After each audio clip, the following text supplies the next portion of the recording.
Let's talk leverage. It's like rocket fuel for your business. In simple terms, leverage is using borrowed money to potentially increase your returns. Imagine you want to buy a house worth $500,000, but you only have $100,000. You can use your $100,000 as a down payment and borrow the remaining $400,000 from a bank. That's leverage. Now, why is leverage so important? Because it can amplify your profits. If the house's value increases to $600,000, you've made a 100% return on your initial investment. Without leverage, you would have only made a 20% return. See the power? But here's the catch. Leverage is a double-edged sword. It can magnify both profits and losses. If the house's value drops to $400,000, you lose your entire investment. That's why it's crucial to understand leverage before using it. Knowledge is power. Leverage comes in two main flavors, financial and operating. Financial leverage is about using debt, like loans, to finance your business. It's like taking out a mortgage to buy a bigger factory. Operating leverage, on the other hand, is about using fixed costs, like rent, to boost profits. Think of a factory with high fixed costs but low variable costs per unit. As production increases, profits soar. Let's break it down further. Financial leverage focuses on the company's capital structure, the mix of debt and equity used to fund its assets. Operating leverage zooms in on the company's cost structure, the proportion of fixed costs to variable costs. Understanding both types is key to making smart financial decisions. Imagine a tech startup developing a new app. They could use financial leverage to secure a loan for marketing and development. This allows them to reach a wider audience faster. On the operating leverage side, they might negotiate a lower per unit cost with a cloud computing provider. This means their profit per app download increases as their user base grows. Remember, both types of leverage come with their own set of risks and rewards. Understanding these nuances is crucial for making informed business decisions. Let's say you're a lemonade entrepreneur.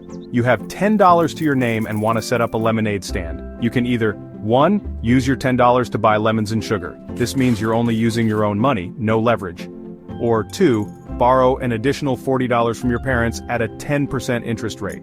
This means you're using financial leverage. With option 1, you can only make a limited amount of lemonade. But with option 2, you can buy more lemons and sugar, make more lemonade, and potentially earn more profit.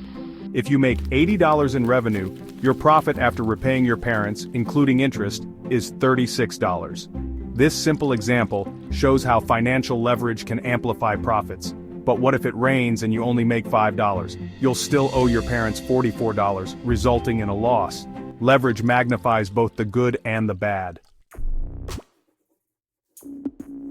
Section 4. Keeping tabs on leverage key financial ratios. Now, how do you measure leverage? We use financial ratios. Think of them as your financial detectives. They help you analyze a company's financial health and understand its risk profile.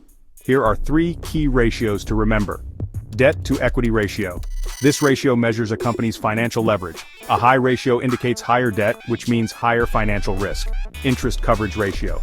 This ratio shows how easily a company can pay its interest expenses. A low ratio signals potential difficulty meeting debt obligations. Degree of operating leverage. This ratio measures the sensitivity of a company's profits to changes in sales. A high degree of operating leverage means profits are more volatile. By analyzing these ratios, investors and lenders can assess a company's financial risk and its ability to manage debt. Remember, knowledge is power. Section 5. The risks of leverage, high rewards, higher stakes. Leverage is a powerful tool, but it's not for the faint of heart. It's like riding a roller coaster, exhilarating but with inherent risks. Let's explore 2 main types of risks. Financial risk. This arises from using debt to finance operations. If a company takes on too much debt and its earnings falter, it may struggle to meet its debt obligations, potentially leading to bankruptcy. Operational risk. This is about the company's cost structure. Companies with high operating leverage, meaning high fixed costs, face greater profit volatility. A small dip in sales can significantly impact their bottom line. Remember, leverage is a balancing act.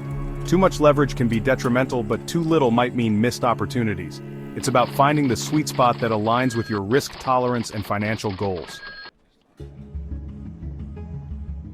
Section 6. Why leverage matters. A win-win for businesses and investors. So why is leverage such a big deal for businesses and investors?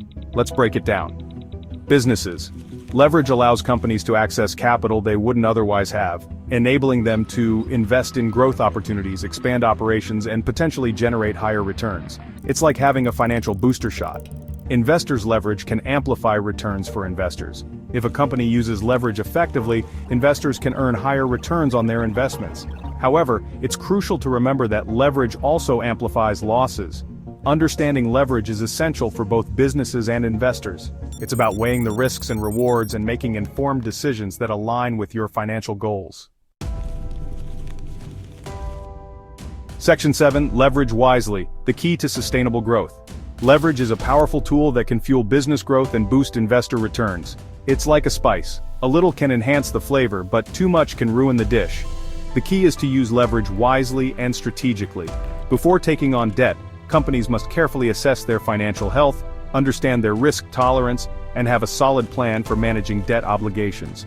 Investors, on the other hand, need to analyze a company's leverage ratios and understand the potential risks before investing. Remember, leverage is not a one-size-fits-all solution. It's about finding the right balance between risk and reward to achieve sustainable long-term growth. So go ahead, explore the power of leverage, but do it wisely. And that's leverage in a nutshell.